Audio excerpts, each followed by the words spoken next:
In this video, I will show you how to log in Banque Postale France in French. So friends, go to Google and search Banque Postale online French.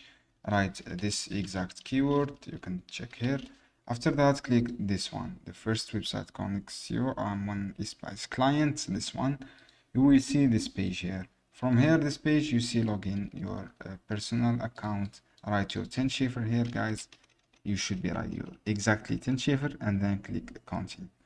In case you forget password or username, just click this one and then you can get your password. Just all you have to do from this section, write your 10 shifter here and then write your date de naissance. So you have 10 shifter here, identifiant, and then write your permis characters for your voter count. And then you will log in and you will rest your password. If you want to log in with your insurance area, just click this insurance area, write your identifiant 10 shifter here, 10 shifter, guys, you should be right 10 shifter, and then click continue. This is how you can do, guys. It is simple steps.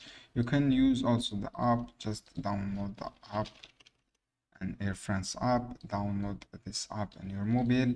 When you're downloading this app on your mobile, just click Google Play or App Store, and then you can download this app, click install, and you can see the same thing here, the same information. Just click sign in and write your 10 this one. I hope this guide helpful for you, friends. Don't skip like and share this video.